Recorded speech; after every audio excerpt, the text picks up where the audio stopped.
नमस्कार प्यारे दोस्त, मैं राहुल पालीवाल आप सभी का स्वागत करता हूं आपके अपने परिवार रोजगार वेतन में। उम्मीद है आप सभी स्वस्थ मस्त और बहुत अच्छे होंगे। तो चलिए आज की क्लास को शुरू करते हैं बिना किसी देरी के साथ में। कैसे हैं आप सब? जल्दी से बताएंगे कि आप सब कैसे हैं, देन हम इस क्लास को शुरू करने वाले हैं। नमस्कार, नमस्ते नमस्ते।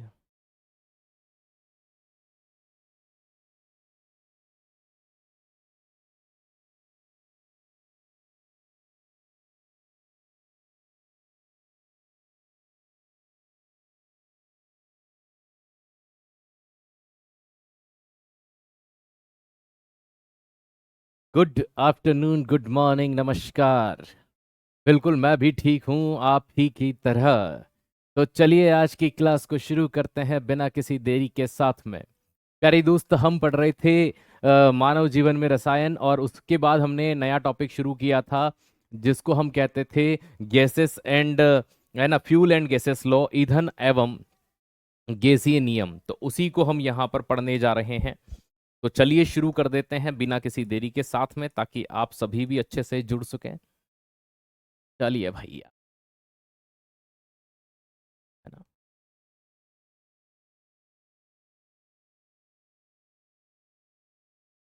फ्यूल एंड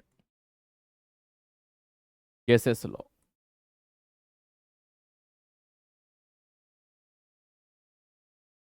ईंधन एवं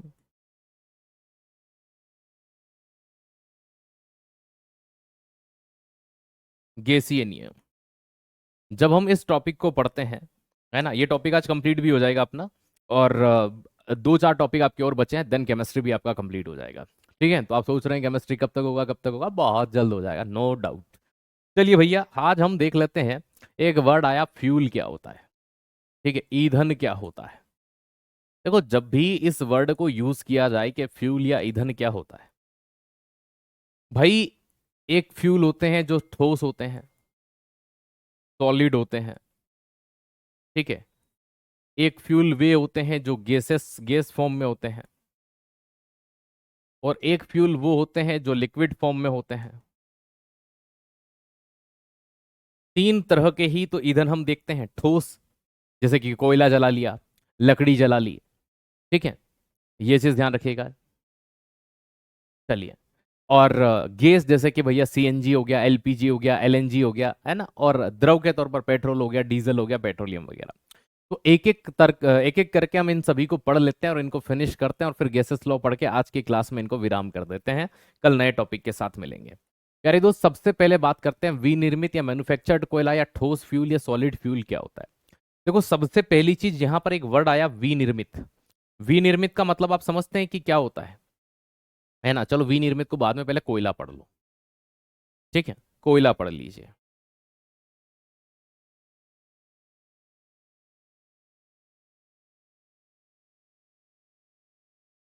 ठीक है, आइए सबसे पहले कोयले की बात करते हैं। तो जब भी आप कोयले को देखते हैं, कोल को देखते हैं, तो क्या आपके मन मस्तिष्क में आता है? ठीक है, इस साइड में ही यहीं पे लिखते हैं, है ना, उसके बाद उसको पढ़ेंगे।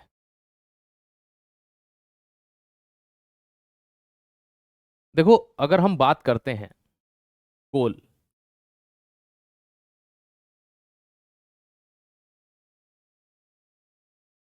या कोयले के बारे में, तो अगर हम कोल के बारे में देखते हैं, कोयले के बारे में देखते हैं, तो क्या मस्तिष्क में उत्पन्न हो?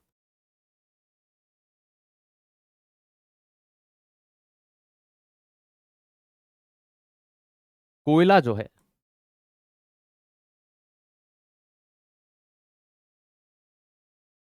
एक फॉसिल फ्यूल है। हिंदी में कहें तो जीवाश्म ईंधन है। जब कोयले को पहली बार खोजा गया, तो हम ना, सामान्यतः क्या होता था, मैं एक किस्सा सुनाता हूं आपको। झारखंड के जंगलों की बात थी। वहां के आदिवासी क्या करते थे, कुछ पत्थरों को खोद कर लाते थे और इनको ईंधन के रूप में जलाते थे।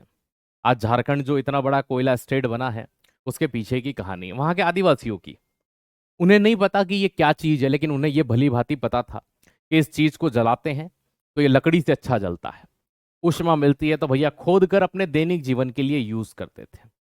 है ना। जब वहां पर, ये बहुत पुरानी बात है, जब भारत में अंग्रेज शासन की हुकूमत हुआ करती थी तब की बात है।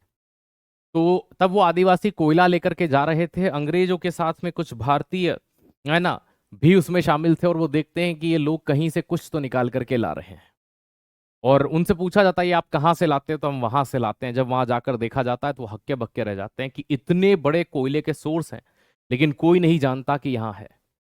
उसके बाद भारत के अंदर कोयले के खनन की शुरुआत की जाती है। ये पुराने किस्से हैं। उसके बाद में एक चीज निकल करके आती है, इसीलिए इसे कभी कभी एक वर्ड यूज किया जाता है, कभी आपने सुना हो या नहीं सुना हो, कोयले के लिए एक वर्ड यूज किया जाता है, इसे बरीड शाइन कहा जाता है। अगर आप में से किसी ने ये वर्ड सुना हो, बरीड शाइन, है ना, इसे हिंदी में कहा जाता है दबी हुई रोशनी।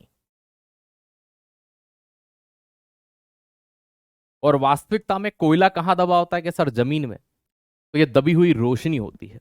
जब उद्योगों की शुरुआत की गई, जब इंडस्ट्रियल की डेवलपमेंट किया गया, तब इतना विद्युत नहीं होता था। तो उद्योग की जननी भी किसे कहा जाता है, कोयले को कहा जाता है। तो भैया ये उद्योग की जननी कहलाया, है ना।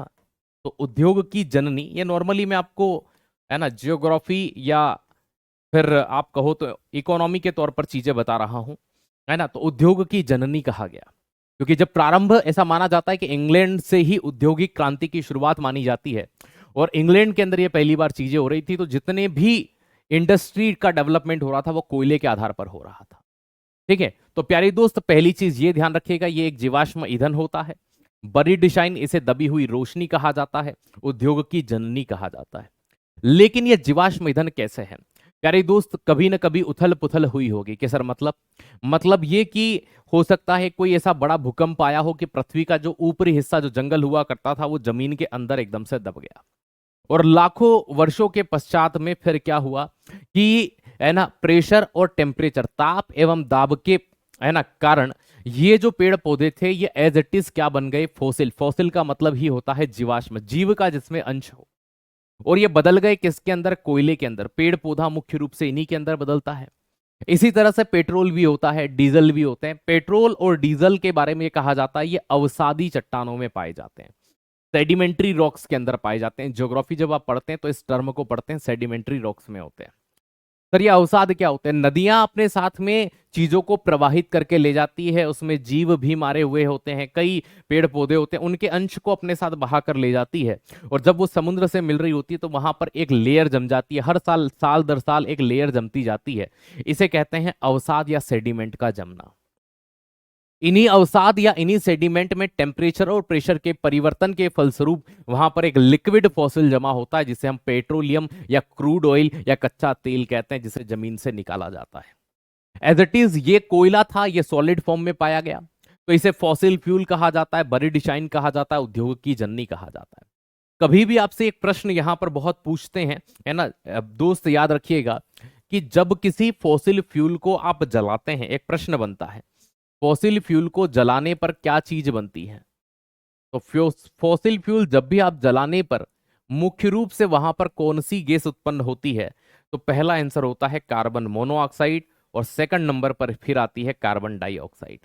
तो कार्बन मोनोऑक्साइड और कार्बन डाइऑक्साइड फॉसिल फ्यूल के जलने पर उत्पन्न होती है। आपने अभी ठंड के दिनों में कई बार ये चेतावनी सुनी होती है कि भैया, है ना, लकड़ियों का अलाव या फिर कोयले जलाकर बंद कमरों में नहीं सोना चाहिए, है ना। या फिर कई बार ये न्यूज सुनते हैं, जैसे अभी हाल फिलहाल में जैसे ही ठंड की शुरुआत हुई थी और एक न्यूज चर्चाओं में आई थी, एक रूम के अंदर लगभग 8 लेबर रहती थी, ठंड बहुत ज्यादा होती थी, तो उन्होंने क्या करा, जिस, है ना, एक लोहे की टब या तगारी जो होती थी उसके अंदर वो अलाव जला रहे थे, उसी अलाव को रात में वो रख लेते हैं।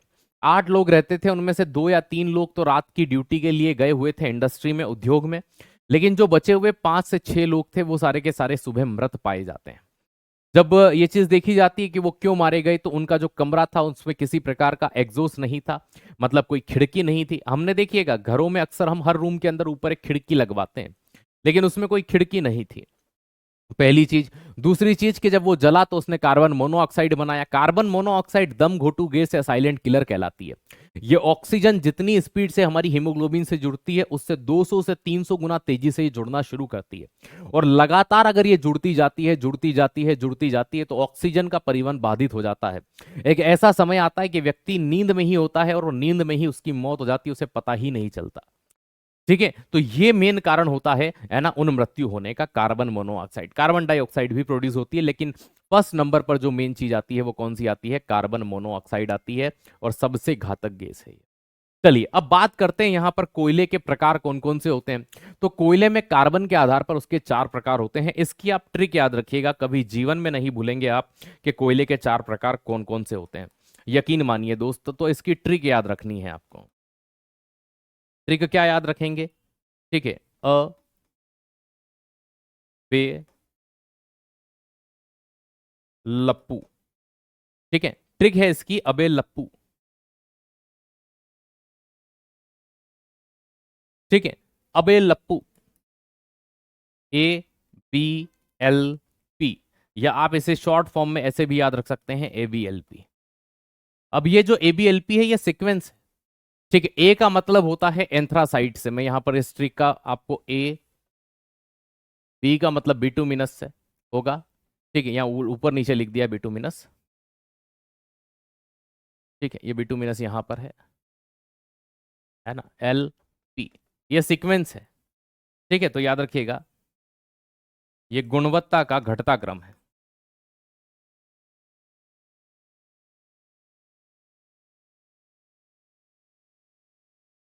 सबसे अच्छा कोयला कौन सा होता है? तो याद रखिएगा सबसे अच्छा, ये नीचे से ऊपर है, माफ कीजिएगा मैंने ध्यान नहीं दिया इनको। ठीक है, ये ए, ये बी, ये एल, और ये पी। सबसे ज्यादा कोयले का परसेंटेज किस में होता है? एंथ्रासाइन में। तो सबसे अच्छा कोयला किसे माना जाता है? एंथ्रासाइन को, है ना, या वाष्पशील कोयला भी बोलते हैं कभी कभी। हिंदी मीडियम के छात्र ध्यान दीजिएगा कि वाष्पशील कोयला किसे कहा जाता है ना, जिसके अंदर वाष्प की मात्रा होती है।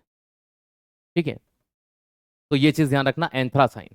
बिटुमिनस दूसरा, 70 से लेकर के 85% तक इसमें। बिटुमिनस के 2 टाइप होते हैं, एक बिटुमिनस होता है, एक सब बिटुमिनस होता है ना। तो ये 2 टाइप होते हैं बिटुमिनस के, लेकिन अपने को सिर्फ बिटुमिनस याद रखना है। आप सब बिटुमिनस, बिटुमिनस ये ज्योग्राफी में पढ़िएगा। ठीक है, लिग्नाइट तीसरे नंबर का कोयला होता है, जिसमें 60 से 70% तक कार्बन होता है। और सबसे घटिया, सबसे निम्न किस्म का या सबसे घटिया कोयला,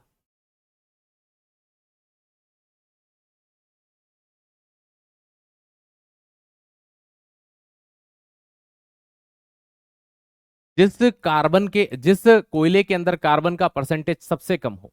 अब इसका दूसरा तरीका भी बता देता हूं। जैसे आप पढ़ने में बहुत अच्छे हैं, सबसे अच्छे परसेंटेज लाते हैं, तो आपको कौन सा है ना ग्रेड मिलता है? कि सर ए ग्रेड। उससे कम लाते हैं तो बी ग्रेड। ठीक है, उससे कम लाते हैं तो लातो, भाई सीधी सी बात है ना, लात से पीटेंगे। और भाई साहब उससे भी कम परसेंटेज लाते हैं तो भाई साहब फिर तो भाई साहब ऐसा पीटेंगे ना, ऐसा पीटेंगे, बेल्ट से, झाड़ू से, जो हाथ में आ जाए उससे पीटेंगे।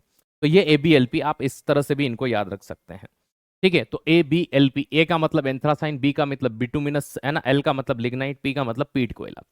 सबसे अच्छा या बेस्ट क्वालिटी का जो कोयला होता है वो एंथ्रासाइन होता है ना। दूसरा बिटुमिनस, तीसरा लिग्नाइट, और सबसे घटिया पीट कोयला। अबे लप्पू, ये ट्रिक याद रख लेना। ठीक है ना। ये क्वेश्चन आएंगे नहीं भैया, ये पूछेंगे जब आपकी शादी करने जाओगे ना, सगाई होगी, हमारी लड़की को अगर पसंद करते हो तो बताओ सबसे अच्छा कोयला कौन सा है। अरे आप कैसी बात करते हो यार, है आपके पास फालतू का समय है क्या? हमारे पास फालतू का समय है क्या? है ऐसे प्रश्न आते हैं क्या पेपर में? कोयला, सर ऐसा कोयला कौन सा होता है ना, इस कोयले को चारकोल कहते हैं। क्या कहते हैं बाबू? चारकोल कहते हैं। ठीक है, तो भैया कास्ट कोयला या चारकोल कहा जाता है, ये वर्ड आपने कई बार सुना होगा। ठीक है, चारकोल नाम आपने कई बार सुना होगा। कि सर कैसे सुना है? चारकोल युक्त फेस वॉश आ रहे हैं, टूथपेस्ट आ रहे हैं। पहले के लोग इस कोयले के चूरे से, है ना, दांत रगड़ते थे उंगलियों में चूरा करके, तो कहते थे गांव के गवार हो तुम। नीम के डंठल से ब्रश करते थे, गांव के गवार हो तुम। कहीं जहां पर नमक की पैदावार अच्छी होती थी वहां नमक से करते थे, गांव के गवार हो तुम। फिर भाई साहब माइक घुसा घुसा, तुम्हारे टूथपेस्ट में नमक है ना, चारकोल युक्त एक्टिवेटेड भाई साहब टूथपेस्ट, है ना, नीम युक्त टूथपेस्ट, है ना। अब ये सोचिए आप कि जाना वहीं पड़ा जहां से शुरू किया था, जाना वहीं पड़ा जहां से शुरू किया। तो भाई सिंपल सी बात है, जिन्हें आप गवार कहते थे आज तुम उन्हीं चीजों को अपना रहे हो। ठीक है, कुछ तो बात रही होगी उन लोगों में, कुछ तो बात रही होगी उन लोगों में। ठीक है, यूं ही कोई इतना बुद्धिमान थोड़े होता है। तो भाई, है ना, कहने का मतलब यह है कि उन लोगों ने कुछ तो प्रकृति से सीखा, कुछ तो ऐसी चीजें, है ना, दूध दही कहना खाना चाहिए। आज के लोग कहते हैं दूध दही मत खाओ। अरे भैया उनमें पाचन शक्ति थी, अपने में नहीं है है ना, वो 1-1 लीटर घी भी पी जाते थे ना दिन भर का, तो पचा मारते थे, इतनी हैवी डाइट लेने के बाद वो डाइजेस्ट कर जाते थे। उनके लिए नहीं होता था ब्रेकफास्ट लंच, भाई साहब सुबह भी खाना ही खाना है, दोपहर में भी खाना ही खाना है, शाम को भी खाना ही खाना है ना। लेकिन खाना खाने के बाद में पचाने की क्षमता होती, क्योंकि इतना भारी कार्य वो करते थे। हम में वो क्षमताएं नहीं है, हम इतना हेवी खाना पचा नहीं सकते। एक बार सुबह हेवी खा लो, भाई साहब अब तो बचा ही नहीं है, सुबह पचेगा कहाँ से, कुछ काम किया है ऐसा जो पचेगा। आइएगा यहाँ, तो क्या हुआ, जिस तरह से लकड़ी को है ना ऑक्सीजन की अनुपस्थिति में जब जलाते हैं, कोई चीज अगर ऑक्सीजन की उपस्थिति में जले तो वो राख बन जाती है। जैसे हमारे चूल्हों के अंदर कोई चीज जल रही है तो लकड़ी जल रही है, वो राख बनेगी। लेकिन आपने बहुत सी बार देखा होगा कि मम्मियां कभी बड़ी लकड़ी रख देती थी और खाना बनने के बाद उस पर पानी डालकर बुझा देती थी, तो उससे कुछ कोयले टपकते थे ऐसे। बस सेम चीज है बेटा, आप किसी बड़े से चेंबर के अंदर, बड़े से कमरे के अंदर सिर्फ उतनी हवा दो जिससे आग न बुझे, लेकिन वो अंदर वाली चीज पूरी न जले, तो उसे कहते हैं O2 की अनप्रेजेंस। मतलब ऑक्सीजन सिर्फ आग जलाने के लिए है, लकड़ी जलाने के लिए नहीं। तो लकड़ियों को किसी बंद कमरे के अंदर, बंद चेंबर के अंदर रख दिया जाए और उसमें आग लगाई जाए, वो ऑक्सीजन की अनुपस्थिति कहलाती, क्योंकि वो ऑक्सीजन की अनुपस्थिति में लकड़ी नहीं जल रही है, सिर्फ आग जल रही है। कि सर आग जल रही है तो आग तो पूरी, आग उतनी ही है कि वो उसकी ऊपर की लेयर को जला दे, पूरा न जलाए। तो लकड़ी को ऑक्सीजन की अनुपस्थिति में जलाने पर अवशिष्ट ठोस पदार्थ जो प्राप्त होते हैं उसे कास्ट चारकोल कहते हैं। बिल्कुल, ये लकड़ी से बना हुआ कोयला है ना। चारकोल को आप क्या कह सकते हैं, वुड। इसमें सबसे अच्छी विशेषता होती है, होटल वगैरह वाले इसका यूज ज्यादा करते हैं, है ना, खरीदते हैं, क्योंकि ये धुआं उत्पन्न नहीं करता। क्या नहीं करता, धुआं उत्पन्न नहीं करता, है ना। याद रखो, कई चीजें मिल जाएंगी आपको, ये चारकोल बिकता भी है मार्केट के अंदर बड़े पैमाने पर। तो ये चारकोल बिक रहा है ना, क्योंकि भैया मार्केट में डिमांड है, जहां कोयला उपलब्ध नहीं हो सकता वहां चारकोल बेचा जाता है। और इस चारकोल के कई, भाई इस चारकोल से ऐसा नहीं, इस चारकोल के मेडिसिन यूज भी होते हैं, चारकोल की टेबलेट्स भी खा रहे हैं लोग, अपने आप को सुंदर बनाने के लिए, करने के लिए क्या कुछ नहीं कर रहे हैं। ठीक है, तो दोस्त याद रखिएगा, चारकोल धुआं उत्पन्न नहीं करता, स्पष्ट ज्वाला के साथ जलता है। तो ऐसा कोयला जो ऑक्सीजन की अनुपस्थिति में लकड़ी को जलाकर बनाया जाता है उसे चारकोल कहा जाता है। ठीक, नेक्स्ट पर आते हैं हम लोग यहां से, पेट्रोलियम। पेट्रोलियम नाम आपने सुना होगा। जब पेट्रोलियम, जैसे आपने अभी ये न्यूज में हालांकि कई बार सुन भी लिया होगा कि सर जो पेट्रोलियम होता है उसके बारे में हमने सुना है कि इसे कच्चा तेल कहते हैं। भाई यही पेट्रोलियम है, इसे ही कच्चा तेल कहा जाता है ना। मैं पेट्रोल की बात नहीं कर रहा हूं, मैं पेट्रोलियम की बात कर रहा हूं। कच्चा तेल कहा जाता है, इसे क्रूड ऑयल कहा जाता है। कच्चा तेल या क्रूड ऑयल हम रशिया से, ईरान से, इराक से, वेनेजुएला से, सऊदी अरेबिया से, यूएसए से जो ऑयल इंपोर्ट करते हैं वो क्रूड ऑयल है, कच्चा तेल है। और इस तरह के लकड़ी के पहले, है ना, होते थे प्यारे दोस्त, याद रखिएगा, बेरल, है ना। एक बेरल बराबर 159 लीटर होता है लगभग, एक्यूरेट बताऊं तो 158.9876 लीटर होता है। तो ऐसे लकड़ी के ड्रम होते थे जिन्हें बेरल कहा जाता था। आजकल तो लकड़ी नहीं है ना भाई साहब, टैंकर के अंदर ही सीधा भर देते हैं, बेरल का मापन कर लेते हैं। तो ये कच्चा तेल होता है। इस कच्चे तेल को पेट्रोलियम की रिफाइनरी के अंदर लाया जाता है, और जब ये पेट्रोल की रिफाइनरी के अंदर प्रवेश करते हैं ना दोस्त, तो वहां पर क्या होगा, ऐसी स्थिति में उस कच्चे तेल, उस पेट्रोलियम से कई चीजों को प्राप्त किया जाता है। अब ये जो पेट्रोलियम है, इस पेट्रोलियम से ऐसी क्या क्या चीजें प्राप्त होती हैं, तो इस पेट्रोलियम से कई चीजें निकलती हैं। फॉर द एग्जांपल, सबसे पहले आप जिसे एलपीजी, लिक्विफाइड पेट्रोलियम गैस कहते हैं, तो पेट्रोलियम गैस निकलती है। एक और गैस होती है जिसे नेफ्था गैस कहते हैं, ये इंडस्ट्री में यूज होती है, हमारे यूज की नहीं है, इसलिए हम इसके बारे में ज्यादा नहीं जानते। इसी से पेट्रोल निकलता है, ठीक है प्यारे दोस्त। इसी से डीजल निकलता है, ठीक है। इसी से केरोसिन निकलता है, जिसे आप मिट्टी का तेल भी कहते हैं, ठीक है। हो सकता है अलग अलग क्षेत्रों में मिट्टी के तेल के कई अन्य नाम भी हो। हमारे इधर मिट्टी के तेल को नॉर्मली घासलेट कहते हैं, है ना। गांव में जाओगे भैया, घासलेट, ना मिट्टी का तेल जानते हैं ना केरोसिन जानते हैं, वो बोलते हैं घासलेट। चिमनी में, है ना, या फिर जो स्टोव होते थे उनमें क्या भरना है, घासलेट, है ना, कूपन पे जो मिलता था। तो पेट्रोल, डीजल, केरोसिन इससे निकलता है।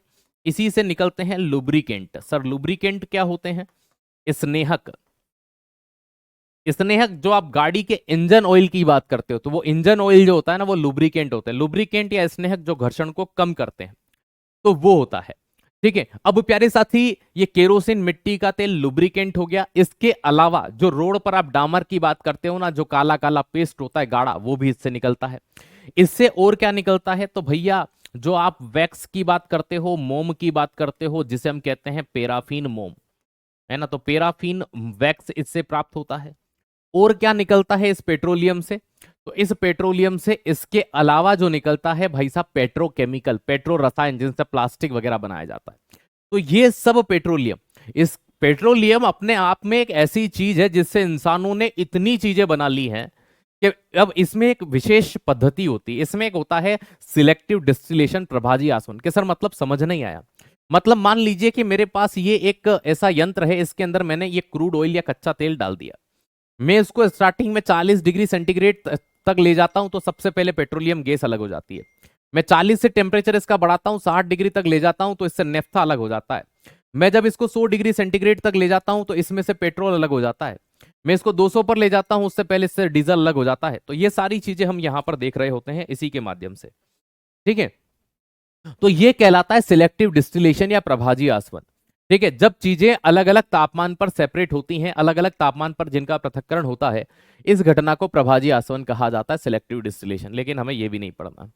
अब पेट्रोल का अगर हम कंपोजिशन देखें कि प्राकृतिक जीवाश्म ईंधन होता है, गहरे भूरे या काले रंग का चिपचिपा द्रव होता है, लिक्विड अवस्था में पाया जाता है और इसी से ये सारी चीजें सेपरेट होती हैं। इसमें कार्बन जो होता है प्यारी दोस्त वो कितना पाया जाता है? तो इसके अंदर जो कार्बन का परसेंटेज है ना, वो कितना होता है? तो इसके अंदर कार्बन का परसेंटेज 80 से लेकर 87 तक या 79 से लेकर के, प्यारे दोस्त याद रखिएगा, 79 से लेकर के कितना होता है ना, 87% तक होता है। हाइड्रोजन 11 से 14% तक इसमें होता है। ठीक, और सल्फर इसके अंदर 1.01 से 3.5% तक होता है। कभी कभी जो हम वाहन चलाते हैं पेट्रोल या डीजल से चलने वाले, उन पेट्रोल या डीजल से चलने वाले वाहन में एक विशेषता होती है कि एक प्रदूषण जनरेट होता है। कभी आपने ये वर्ड सुना होगा लेड पेट्रोल, है ना, ऐसा पेट्रोल, है ना, जिसके अंदर लेड मिलाया जाता है, सीसा मिलाया जाता है। ठीक है, क्या मिलाया जाता है? सीसा। तो ये चीज ध्यान रखिएगा, लेड पेट्रोल ये मुख्य रूप से अपने अंदर से जो प्रदूषण जनरेट करता है ना, जो पॉल्यूशन जनरेट करता है, एक तो वो खुद लेड होता है, सीसा निकलता है, और शीशे का पर्यावरण में, ठीक है, लेड का या पीबी बोलते हैं इसे, ये पर्यावरण में प्रदूषण के तौर पर फैलता है। दूसरा, कार्बन मोनोऑक्साइड को बड़े पैमाने पर रिलीज करता है। ठीक है, ये चीज ध्यान रखिएगा। ये कई बार प्रश्न आता है कि लेड आधारित पेट्रोल से क्या चीज होती है ना। और बेटा सीएनजी एनजी सब पढ़ाएंगे। मैंने क्या बोला? आपका ईंधन खत्म हो गया, सोचो एक।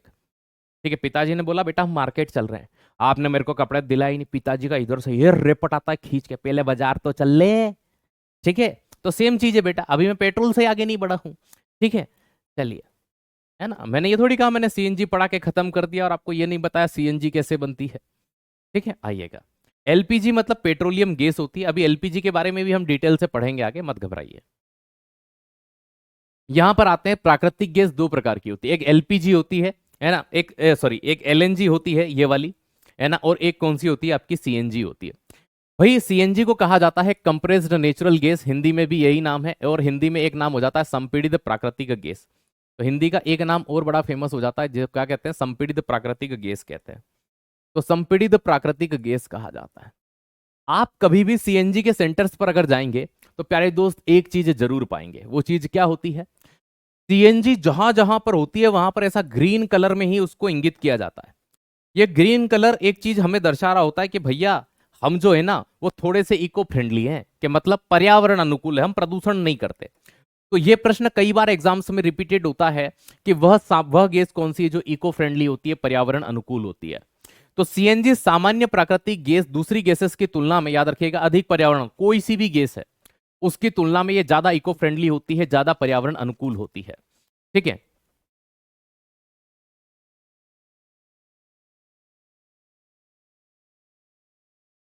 नोटिफिकेशन नहीं आ रहा है। देखो बेटा, अगर आप इस चलती क्लास में कमेंट कर रहे हैं क्लास नहीं चल रही, तो आप देख पा रहे हैं पहली चीज, तो ये मत बोले क्लास नहीं चल रही है। अभी तक जब से आपकी क्लास शुरू हुई है मेरी एक भी ऑफ नहीं है। तो दूसरी चीज, है ना, क्लास ऑफ हो जा रही है? बिल्कुल नहीं हो रही है ना। अब सैटरडे संडे आपकी क्लास ही नहीं होती है, तो पहली चीज, है ना, हर टीचर को उस नजरिए से पेश मत करिए आप। पहली चीज ये है ना कि मेरी एक भी ऑफ अभी तक नहीं हुई है किसी भी कारण से, ना मैं करता हूं। हाँ, किसी दिन मैराथन हो गई तो एक टीचर एक जगह पर ही उपस्थित हो सकता है, ऑब्वियसली ये बात है, दो जगह पर प्रेजेंस नहीं हो सकता। ठीक है, दूसरी बात, मेरी क्लास ऑन टाइम शुरू हो जाती है। ठीक है, अगर 12:01 से लेकर 12:05 के बीच में मेरी क्लास शुरू हो जाएगी किसी भी कंडीशन में, क्योंकि एकदम 12 बजे इसलिए शुरू नहीं हो सकती, मैं पहली क्लास छोड़ता हूँ, उसकी पीडीएफ सेव करता हूँ, उसको भेजता हूँ, फिर आपकी क्लास ओपन करता हूँ, उसकी की वगैरह डालता हूँ, वापस से उस की को ओबीएस में डालता हूँ, फिर वापस से यहाँ आता हूँ, उस बोर्ड को क्लीन करता हूँ, फिर जाता हूँ उस सिस्टम के ऊपर, फिर वहाँ पर लाइव करता हूँ, फिर आपकी एप्लीकेशन के अंदर जाकर के लाइव करता हूँ, तो इसमें 3-4 मिनट आराम से लगते हैं। ठीक। दूसरी बात समझ लेना है ना, बार बार बार कॉपी पेस्ट करना इसलिए। तीसरी बात नोटिफिकेशन, बेटा नोटिफिकेशन यहां से अगर आप ये सोचे कि मेरे पास नहीं आ रहा है, मेरे दोस्त के पास आ रहा है, अपने मोबाइल में एक सेटिंग होती है। क्या होती है? हमारे मोबाइल के अंदर अगर कोई नोटिफिकेशन बार बार आता है तो हम उसको क्या कर देते हैं, हटा देते हैं। तो हमारे मोबाइल के अंदर नोटिफिकेशन की सेटिंग है, मोबाइल में जाइए, आप अपनी सेटिंग को चेक करिए, उसमें नोटिफिकेशन की सेटिंग होगी, उसमें एप्लीकेशन आएगा, RW एप्लीकेशन पर टिक कर दीजिए, तो आपको नोटिफिकेशन अपने मोबाइल में दिखाई देंगे, है ना। तीसरी चीज, हम लोग डिजिटल मोबाइल यूज करते हैं लेकिन उसमें क्या प्रॉब्लम है वो हम खुद ही नहीं जानते, है ना। तो वो नोटिफिकेशन बंद यहां से नहीं किए जाते कि एक बच्चे को, यहां से क्लास लाइव हुई है तो सबके लिए हुई है। अगर वो नोटिफिकेशन नहीं आ रहे तो आपके मोबाइल की सेटिंग की प्रॉब्लम है, उसको सुधारिए।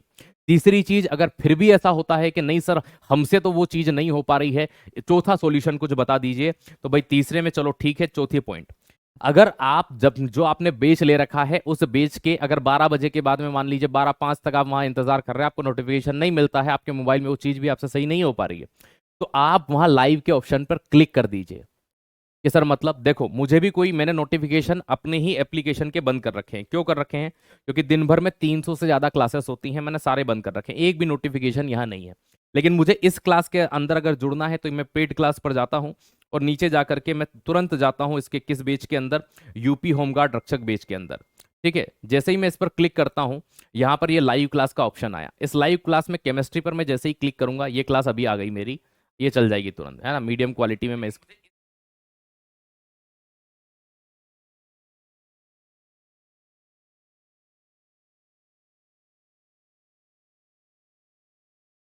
तो भाई मैंने भी अपने नोटिफिकेशन बंद कर रखे हैं, लेकिन मैं क्लास में कैसे जुड़ा मैंने उसका तरीका बता दिया। ठीक है, तो ये चीज है ना, आप अपने मोबाइल में जाकर के उसकी सेटिंग होता है ऑप्शन, मोबाइल आप परमिशन देगा तभी उसके नोटिफिकेशन आएंगे, अन्यथा नहीं आएंगे, है ना। आपसे मोबाइल पूछता है ऐप परमिशन के बारे में, तो ऐप की परमिशन होती है मोबाइल के अंदर से, यहां से नहीं होता है, तो इस चीज को आप समझिए थोड़ा सा। ठीक है, ये मैं आज अंतिम बार बता रहा हूं नोटिफिकेशन को लेकर के इतनी डिटेल में, ताकि आपको ये चीज पता चले, ये यहां से नहीं है, यहां से सबके लिए सेम चीज एक बार में ही होती है, एक ही की है, एक ही बार इंटर दबाया जाता है। ठीक है, तो ऐसा नहीं है कि वो आपके लिए पर्टिकुलरली, अच्छा ये पर्टिकुलरली राघव जी है इनका नोटिफिकेशन बंद कर दिया जाए, ये सचिन जी है इनका, भाई ऐसा थोड़ी होता है। सभी के लिए अगर नहीं जाएगा तो सभी को नहीं जाएगा, ठीक है, जाएगा तो सबको जाएगा, लेकिन वो है आपकी प्यारे दोस्त, ये चीज ध्यान रखिएगा किस में, है ना। तो आप अपने मोबाइल को एक बार देखिए, और अगर आपको नहीं आता है तो एक किसी भी यूट्यूब पर सर्च कर लीजिए, नोटिफिकेशन मोबाइल में किसी एप्लीकेशन का कैसे चालू करें, किसी भी एप्लीकेशन का।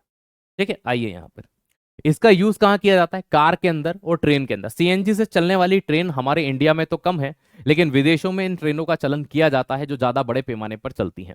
ठीक है, ये सीएनजी हो गई। सीएनजी का मेन फ्यूल जो होता है, ईंधन जो होता है, तो इसमें फ्यूल के तौर पर किसका यूज किया जाता है, तो याद रखिएगा CH4, जिसे हम मेथेन कहते हैं, है ना। तो CH4 का यूज होता है, मेथेन का यूज होता है, मेथेन इको फ्रेंडली होती है, प्रदूषण कम करती है। ठीक है, चलिए अब बात करते हैं LNG, लिक्विफाइड नेचुरल गैस की। बहुत सारे बच्चे कहेंगे सर ये गलत है, यहाँ CNG आना चाहिए था। नहीं भैया जी, ये बिल्कुल सही है। ठीक है, LNG, इसका भी मेन जो फ्यूल होता है वो होता है आपका क्या, CH4, मेथेन होता है। क्या होता है, मेथेन होता है दोस्त, याद रखिएगा, मेथेन इसका फ्यूल है।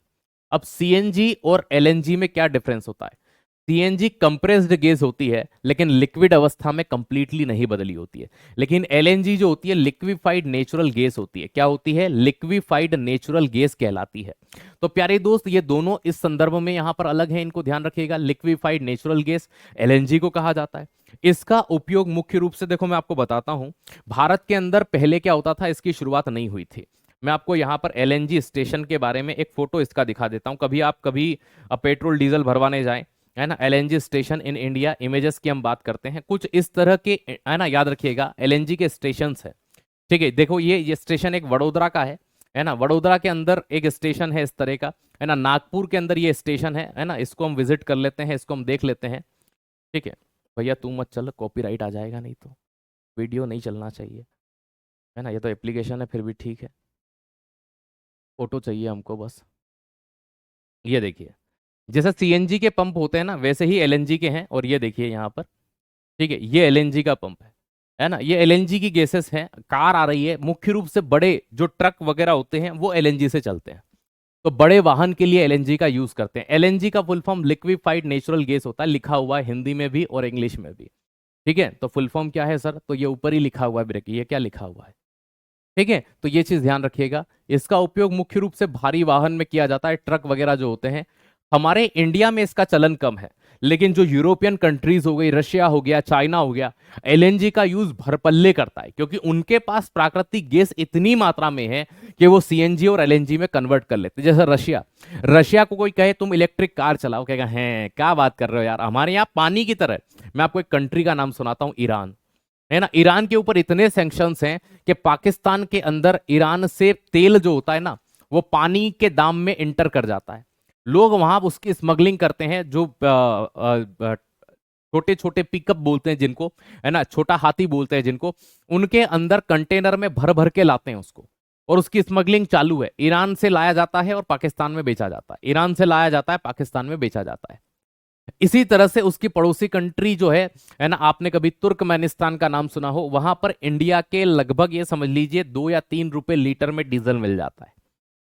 पहले तो फ्री था सरकार की तरफ से, लेकिन अब उन्होंने मिनिमम रेट कर दिए हैं। लेकिन वहां आज भी liquefied petroleum gas, LPG gas सबके लिए फ्री है। वो कितना भी रूरल से रूरल, ग्रामीण से ग्रामीण इलाका हो, वहां में एलपीजी फ्री है। एलपीजी का आपको मुश्किल से साल का, पूरे साल चलाने का 200-250 रुपया गवर्नमेंट ने जो डिसाइड कर रखा है वो देना। इंडिया का 200-250 रुपया पूरे साल का। आप कितनी भी जलाओ, जितनी आप में कैपेसिटी है, जितनी आप जला सकते हो। वहां लोग लकड़ी यूज ही नहीं करते, है ना। होटल वाले तक अपने जो भट्टे हैं उनके अंदर एलपीजी ठोक रहे हैं। तो उन गैसेस में बहुत, उन देशों में बहुत सस्ता है। अपन देखते हैं ना, ये देश भाई साहब इतनी महंगी कारें अफोर्ड कर रहा है, सऊदी अरब में चले जाओ, डीजल पेट्रोल बहुत सस्ता है साहब इंडिया की तुलना में। इंडिया वाले लोग दो तरह से मार खाते हैं ना, दोहरी मार, गाड़ी भी महंगी है और ईंधन भी महंगा है। ईंधन सस्ता हो तो कोई सी भी गाड़ी अफोर्ड की जा सकती है ना। अब वो गाड़ी मान लीजिए इंडिया के अंदर पेट्रोल 2 रुपए लीटर हो जाए, है सर, है ना। जहां 110 रुपए लीटर चल रहा है, हमारे यहाँ 106-107 रुपया लीटर है पेट्रोल। 2 रुपए लीटर इंडिया में पेट्रोल हो जाए तो कोई सी भी गाड़ी अफोर्ड की जा सकती है, मतलब चलाने के लिहाज से, है ना। व्यक्ति जो है, जैसे आप एक गाड़ी खरीदते हैं, आज 1 लाख रुपए की गाड़ी है, यकीन मानिए कोई सी भी एक आप छोटी से छोटी बाइक खरीदी 1 लाख रुपए की, आप न करते हुए 4 साल के अंदर उस गाड़ी के अंदर 1 लाख रुपए का तेल भरवा देंगे। गाड़ी की कीमत से ज्यादा उसकी कॉस्ट हो जाएगी। मतलब अगर वर्तमान रेट से बात की जाए तो 50,000 किलोमीटर चलाई तो 1 लाख का तेल हो गया। सोचो, आप गाड़ी की कीमत से ज्यादा का आप तेल डलवा चुके हैं। और वहीं वो तेल अगर 2 रुपए लीटर होता तो भाई साहब 1 लीटर में आप 50 किलोमीटर जा रहे थे। 2, 5, 10 हजार भी नहीं बन रहा था। 1 लाख रुपए का तेल था, 2,000 रुपए का तेल बनता, 98,000 का प्रॉफिट। समझ में आया ना। तो हर चीज, कोई चीज अगर सस्ती है तो कोई चीज महंगी भी है, अगर कोई चीज कहीं नहीं है तो उसका दाम वहां जरूर होगा। ठीक है, एज इट इज के सर बहुत अच्छी बात है, वहां पानी नहीं है साहब, पानी महंगा है, वहां खाना महंगा है। तो एक चीज की तुलना करोगे तो हो सकता है आपको अच्छा लगे, लेकिन दूसरी चीज में वापस से आप वहीं आ जाओगे। ठीक है, चलिए, तो एलएनजी का फुल फॉर्म भी, अरे एलएनजी का फुल फॉर्म क्यों नहीं पूछ सकते भैया, है वो कोई फूफा है हमारा, है कैसी बात करते हो यार, वो लिखा हुआ ही है, काहे लिखवा रहे हो मुझसे। ठीक है, लिक्विफाइड नेचुरल गैस। अगला आता है एलपीजी। ठीक है, यह गैस पेट्रोलियम शोधन में सर्वप्रथम अलग होती है। जब हम पेट्रोलियम को सेपरेट करते हैं तब एलपीजी में सबसे पहले पेट्रोलियम गैस अलग होती है। इस गैस को द्रव अवस्था में परिवर्तित कर लिया जाता है, इसीलिए इसे लिक्विफाइड पेट्रोलियम गैस या द्रवित प्राकृतिक गैस कहा जाता है। सॉरी, पेट्रोलियम, ये इसकी बंद हो जाए फिर बताता हूँ। लिक्विफाइड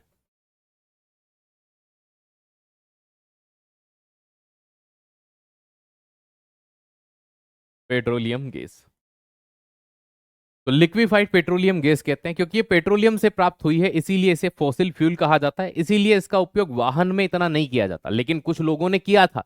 उन्होंने एलएनजी के एलपीजी के सिलेंडर फिट कर लिए और गैस की टंकियां ही डाले जा रहे थे उसमें, है ना। ओमनी वैन खूब चली है इससे, वो किडनैपर वाली गाड़ी।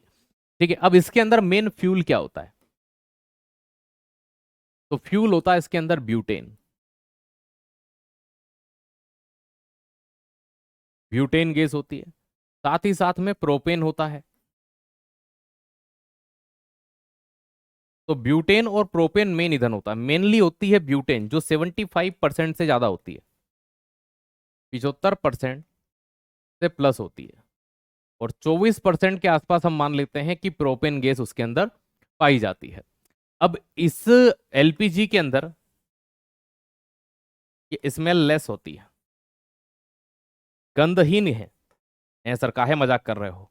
हमारे घर पे आओ, हम आपको बताएंगे एलपीजी बासती है। मम्मी कहती है बेटा गैस निकल रही है।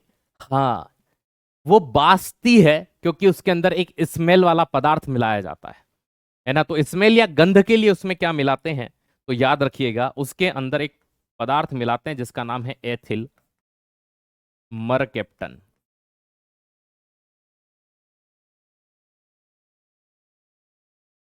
स्मेल या गंध के लिए मिलाते हैं ताकि उसके रिसाव का पता चल जाए कि सर अगर नहीं होता तो यकीन मानिए, ठीक है, हर तीसरे दिन अपने गांव में सिलेंडर फट रहा होता। ठीक है, पेट्रोल सस्ता हो जाए तो क्या फर्क पड़ेगा इंडिया में? बहुत फर्क पड़ेगा बेटा।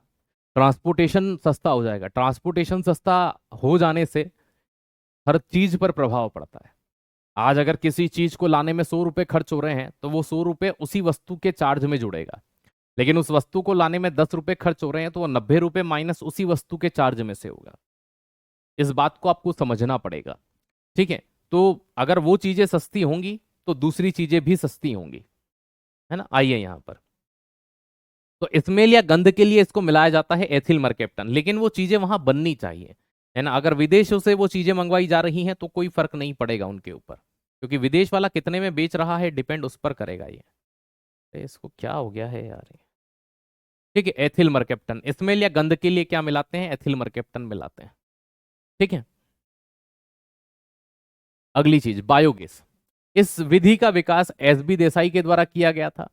बायोगैस जो है इसे मुख्य रूप से कभी कभी किसी किसी एग्जाम में हिंदी मीडियम के छात्रों के लिए गोबर गैस वर्ड यूज किया जाता है। ये बताइए गोबर गैस क्या होती है?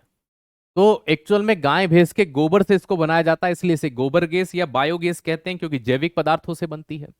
एसबी देसाई ने इस तरह के, आपने कई तरह के इस तरह के यंत्र देखे होंगे गांव के अंदर, ठीक है, हमने भी देख रखे हैं। लेकिन इसमें एक चीज होती है कि इसको स्टोर इजीली नहीं कर सकते। लेकिन अगर आप बड़ी गौशाला चलाते हैं, जैसे कि मैंने एक वीडियो देखा था, हरियाणा के पास का कहीं का वीडियो था एक, जहां गायों की संख्या लगभग 1350 से 1400 गायें थी उनके पास में। और उन गायों का प्रतिदिन जो गोबर निकलता था, उस गोबर के लिए उन्होंने ONGC, oil natural gas corporation के साथ में संपर्क किया और एक बड़ा टैंक स्थापित किया। किसने किया? ओएनजीसी ने खुद लागत लगाई। और ओएनजीसी ने कहा कि आप इसको बंद तो नहीं कर देंगे गौशाला को, कि नहीं करेंगे, संख्या बढ़ती जाएगी। तो इस तर्ज पर एक तरह से एक डील साइन होती है उन दोनों के बीच में, और ओएनजीसी पूरा खर्च करती है ना, कि आप एक काम करिए, आप बायोगैस को जनरेट करिए। और बायोगैस से क्या बनती है? मेथेन बनती है। तो उस मेथेन के लिए उन्होंने एक बड़ा सा टैंक या चेंबर बना दिया और उसके लिए एक मशीन लगा दी। उस मशीन या चेंबर के माध्यम से हर 7 दिन के अंदर वहां पर एक टैंकर आता है और उस गैस को कंप्रेस करके उसके अंदर भरकर चला जाता है। और उन्होंने बस एक शर्त ये रखी थी कि हम आपको, शायद कुछ ऐसी चीजें थी कि कुछ परसेंटेज राशि देंगे, बाकी हमने जो व्यय किया है उसका पैसा हम काटते रहेंगे। तो सामने वाले को भी कोई दिक्कत नहीं है, क्योंकि भाई 2 साल 4 साल 6 साल 8 साल में जैसे ही, है ना, उस मशीन का खर्च पूरा निकल जाएगा तो वो मशीन उसकी खुद की हो जाएगी पूरी के पूरी, कि हाँ सर।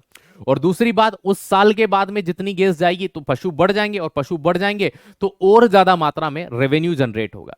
तो उस गोबर से दोहरे फायदे होने लगे। गैस वो ले जाने लगे, जो अपशिष्ट खाद बन रही थी वो आसपास के किसान वहां से खरीद कर ले जाते हैं, है ना। और बचा हुआ पशुओं के लिए जो चारा वगैरह होता है तो वो उन्हीं पैसों के खर्च से आ जाया करता है। तो होते हैं लाभ, बस ये है कि ये होना चाहिए। तो बायोगैस के संगठन में मुख्य गैस कौन सी होती है? मेथेन गैस होती है सबसे मेन, CH4 जिसे हम कहते हैं। दूसरी गैस कार्बन डाइऑक्साइड CO2 होती है, लेकिन ये फ्यूल के तौर पर काम नहीं करती और CO2 को ऐसे लिखा जाता है ना कि ऐसे।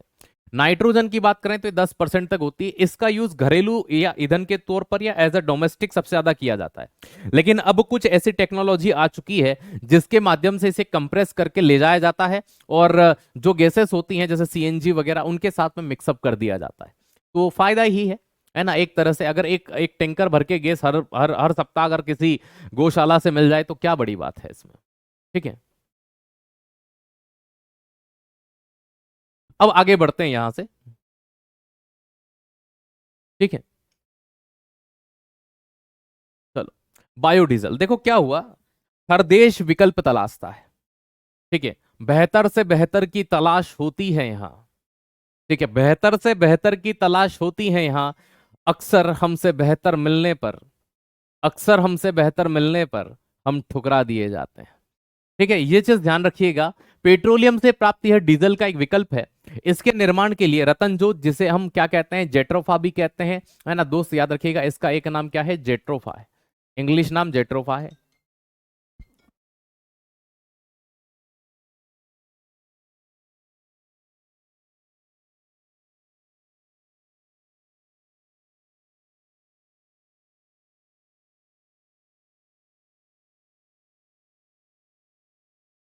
चलिए, ठीक है। तो पेट्रोलियम से प्राप्त यह डीजल का एक विकल्प है। ठीक है, इसके निर्माण के लिए रतनजोत, अलसी, सरसों और जोजोबा के प्लांट का यूज किया जाता है। तो मुख्य रूप से आप इसको यहां पर इस रूप में देखते हैं।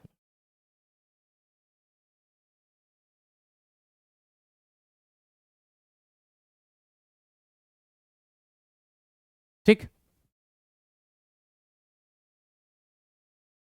अब बात करते हैं। देखो, इंसानों ने अपने लिए भी कुछ गैसेस बनाई हैं। यहाँ सरकार बात करते हो कहाँ बनाई है, हमने तो नहीं देखी। देखो दोस्त, दुनिया में हमने बहुत कुछ नहीं देखा, इसका मतलब ये नहीं है, ठीक है, कि वो नहीं है। चलिए प्यारे दोस्त, विनिर्मित गैस की बात करते हैं, मैन्युफैक्चर्ड गैस की बात करते हैं। मैन्युफैक्चर्ड मतलब जो मानव निर्मित है।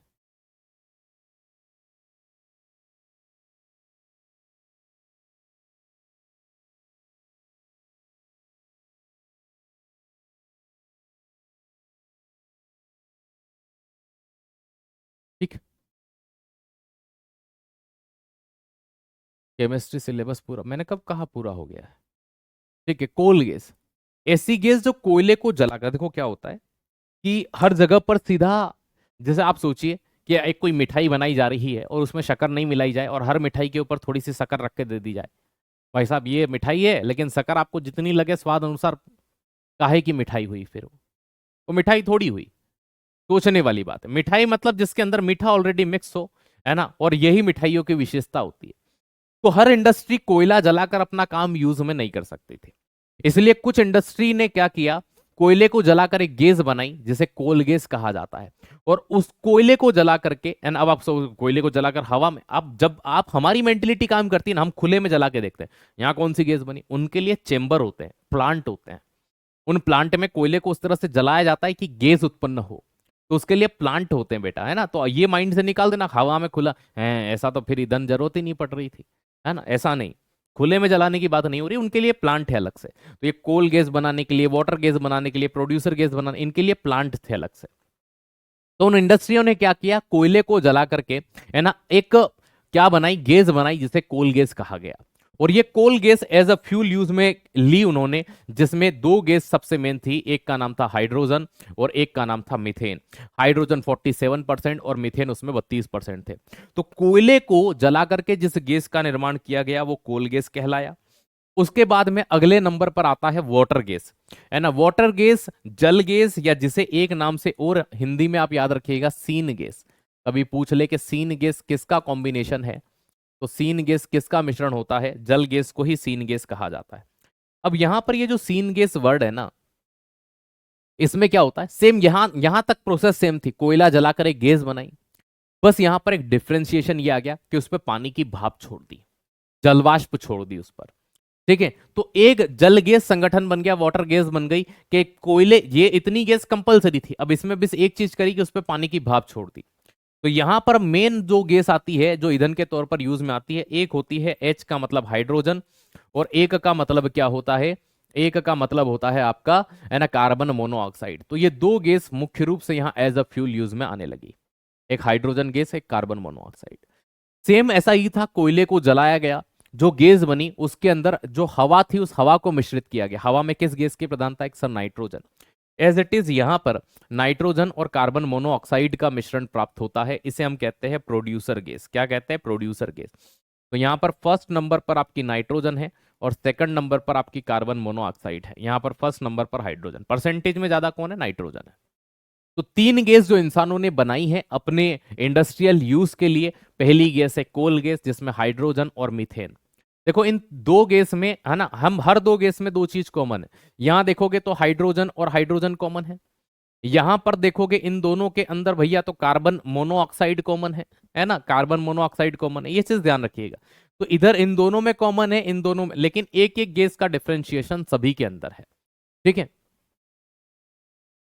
ठीक है, ये चीज ध्यान रखना। ये कोल गैस हो गया, संगठन हो गया, हाइड्रोजन और मीथेन हो गया। जल गैस के अंदर हाइड्रोजन और कार्बन मोनोऑक्साइड हो गया। प्रोड्यूसर गैस के अंदर, तो देखो इसकी ट्रिक याद कर लो, मुझे पता है आप भूल जाओगे इसमें, तो इसकी ट्रिक याद कर लो। आप ऐसे याद रखना कि एक मूवी है ना, उस मूवी का प्रोड्यूसर, ठीक है, कौन है?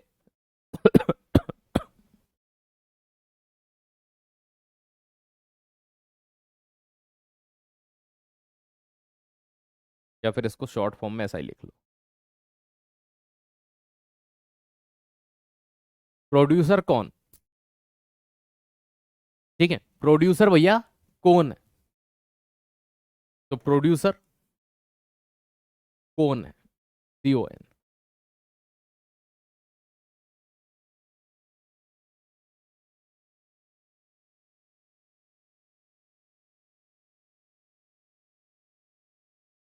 कॉल मी हाइड्रोजन।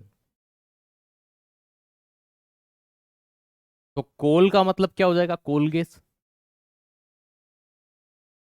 मी का मतलब क्या हो जाएगा, मीथेन। कॉल मी हाइड्रोजन, कॉल मी हाइड्रोजन, इसकी ये ट्रिक हो जाएगी। ठीक है, और बचा आपका जल।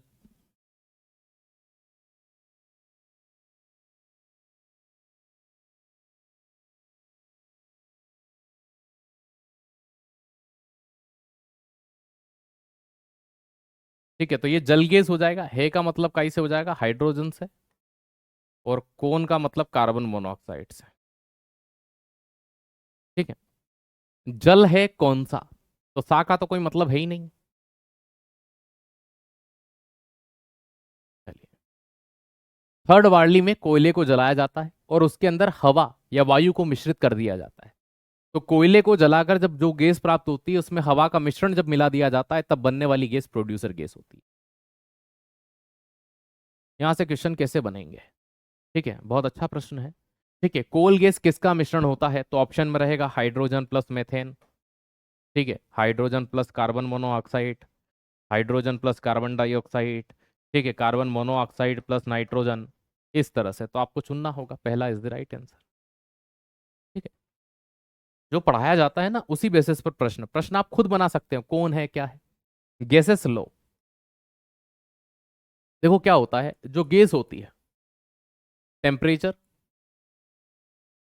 प्रेशर और वॉल्यूम। ठीक है, V का मतलब होता है आयतन अर्थात वॉल्यूम से, P का मतलब होता है प्रेशर अर्थात दाब से, और T का मतलब होता है टेम्परेचर अर्थात ताप से या तापमान से। किसी भी गैस को इन तीन चीजों के आधार पर या इन तीन चीजों में संबंध बनाते हुए जब पढ़ा जाता है, ठीक है, ये चीज ध्यान रखिएगा, हम इन्हें क्या कहते हैं, ठीक है, ठीक, गैसेस नियम कहते हैं। अलग अलग साइंटिस्ट ने इनको समझाने के लिए, है ना, जो नियम प्रतिपादित किए उन्हें ही गैसीय नियम कहा जाता है। सबसे पहले नियम की बात करते हैं तो बोयल का नियम आता है। किसका आता है, बोयल का। देखो बोयल ने क्या कहा, इस इमेज को आप गौर से देखिए, यहां पर एक चीज कांस्टेंट है, टेम्परेचर। तो बोयल ने एक चीज कही थी कि अगर टेम्परेचर को क्या मान लिया जाए, स्थिर मान लिया जाए, कांस्टेंट मान लिया जाए, इन तीनों में से कोई एक चीज कांस्टेंट माननी होगी, तीनों का एक साथ संबंध व्यक्त नहीं किया जा सकता। तो इनके अनुसार स्थिर ताप पर गैस की निश्चित मात्रा, है ना, अब यहां पर देखना, यहां दाब कितने पर था, 1 पर, ये, और ये दाब अब यहां कहां पहुंच गया, 5 पर। जैसे बलून है, तो बलून के ऊपर, बलून इतना बड़ा था, आप दाब बढ़ा रहे हो, उसका दबा रहे हो, तो दबा रहे हो तो प्रेशर बढ़ रहा है, लेकिन आकार क्या हो रहा है, कैसर घट रहा है। तो प्रेशर जो होता है ना दोस्त, याद रखिएगा, वो इन्वर्सली प्रोपोर्शनल होता है वॉल्यूम के, मतलब दाब बढ़ाने पर आयतन घटता है। तो आयतन के व्युत्क्रमानुपाती होगा, ये यहां पर आप देख सकते हैं।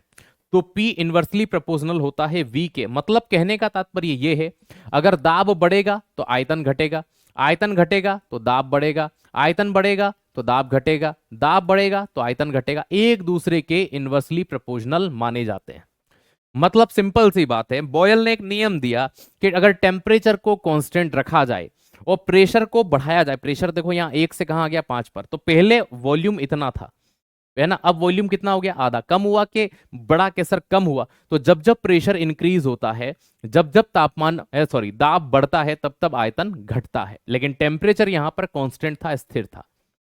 तो स्थिर तापमान पर दाब आयतन के क्या होगा, व्युत्क्रमानुपाती होगा, इनवर्सली प्रोपोर्शनल होगा। मतलब सीधी सी बात है, अगर दाब बढ़ रहा होगा तो आयतन घटेगा, आयतन बढ़ेगा तो दाब घटेगा।